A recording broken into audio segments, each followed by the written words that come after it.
Hello foodies, welcome to Vismai food. ఇవాళ నేను మీకు పొద్దున్నే జిమ్, యోగా లేదా ఏదైనా ఫిజికల్ యాక్టివిటీ చేసేవారికి తక్కువ ఖర్చుతో ఫ్యాట్ పెరగకుండా మసిల్ మాస్ పెరిగేటువంటి healthy oats papaya smoothie recipe చెప్పబోతున్నాను. ఇందులో బాడీకి కావాల్సినటువంటి పోషకాలు, ప్రోటీన్స్ ఉన్నాయండి. సో శరీరానికి చక్కగా కండ పెంచుతుంది, ఉన్న ఫ్యాట్ని తగ్గిస్తుంది. ఈ రెసిపీలో నేను వాడిన ప్రతి ఇంగ్రీడియంట్ ఆన్లైన్లో ఆర్డర్ చేసినవన్నీ కింద నేను డిస్క్రిప్షన్ బాక్స్లో వివరంగా ఇచ్చాను.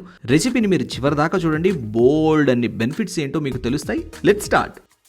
ముందుగా చూడండి, వీటిని రోల్డ్ ఓట్స్ అంటారు. ఇవి మామూలుగా మనకు దొరికేటువంటి ఇన్స్టెంట్ ఓట్స్ కావు. ఈ రోల్డ్ ఓట్స్లో ఎక్కువగా ఫైబర్ ఉంటుంది.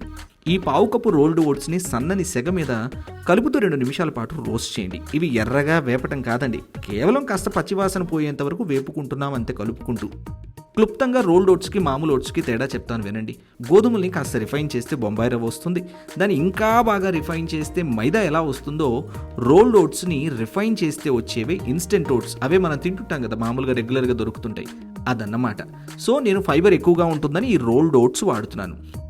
ఈ వేపుకున్న ఓట్స్ని కప్పు నీళ్లు పోసి కనీసం 1 గంట అయినా నానబెట్టండి. సమయం లేనప్పుడు మీరు హ్యాపీగా రోస్ట్ చేయకుండా ఓట్స్ని నానబెట్టి వాడుకోవచ్చు.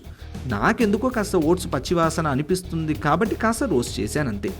చూడండి, ఇవి chia seeds. 1 tablespoon chia సీడ్స్ని కనీసం 30 నిమిషాల పాటు నానబెట్టండి. ఈ లింక్ కింద నేను డిస్క్రిప్షన్ బాక్స్లో ఇచ్చాను. చూడండి, పపాయ స్మూదీకి కావలసిన పదార్థాలన్నీ ఇవే. ముందుగా ఓ పెద్ద కప్పు పండినటువంటి పపాయని ఓవర్ నైట్ ఫ్రీజర్లో ఉంచినటువంటి ముక్కలివి. సో చల్లగా ఉంటాయి, తాగుతున్నప్పుడు చాలా బాగుంటుంది. ఇంకా అరకప్పు కొబ్బరి పాలు. ఇక్కడ మీరు కోకోనట్ వాటర్ వాడుకోవచ్చు, మంచినీళ్ళు వాడుకోవచ్చు, సోయా మిల్క్ వాడుకోవచ్చు, లేదా పాలు కూడా వాడుకోవచ్చు. మీ ఇష్టం, ఏదైనా వాడుకోవచ్చు. నేను కొబ్బరి పాలు వాడుతున్నాను. ఇంకా ఇది రాత్రంతా ఫ్రీజర్లో ఉంచినటువంటి 1.5 ఫ్రోజన్ బనానా. ఇక్కడ మీరు బనానాకు బదులు యాపిల్ కూడా వాడుకోవచ్చు. ఇంకా 1 టేబుల్ స్పూన్ హనీ, అరంగుళం అల్లం ముక్క, డైజెషన్కి చాలా హెల్ప్ చేస్తుంది. ఇంకా పావు టీ స్పూన్ దాల్చిన చెక్క పొడి, 10 నుంచి 15 పుదీనా ఆకులు, 1/8 teaspoon black salt. Flavour కోసం చాలా బాగుంటుందండి బ్లాక్ సాల్ట్. లేని వాళ్ళు స్కిప్ చేయండి. ఇంకా పావు దబ్బ నిమ్మకాయ. ఇదేనండి మన స్మూదీకి కావాల్సినవి.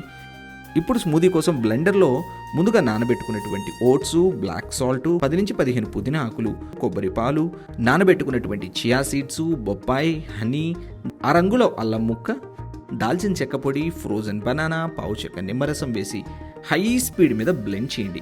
మామూలు మిక్సర్ జార్లో మీకు బ్లెండర్లో గ్రైండ్ అంత స్మూత్గా స్మూదీ గ్రైండ్ అవ్వదు.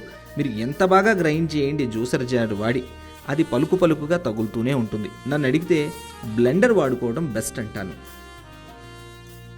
ఈ స్మూదీ మీరు 1 పెద్ద గ్లాస్ తాగారంటే చాలు, మధ్యాహ్నం దాకా ఆకలవదు, పొట్ట చాలా తేలిగ్గా ఉంటుంది. ఇవే కాదండి, పేగులు చల్లబడతాయి, పుల్లటి త్రేన్పులు, ఆకలి మందగించడం లాంటివి అస్సలే ఉండదు.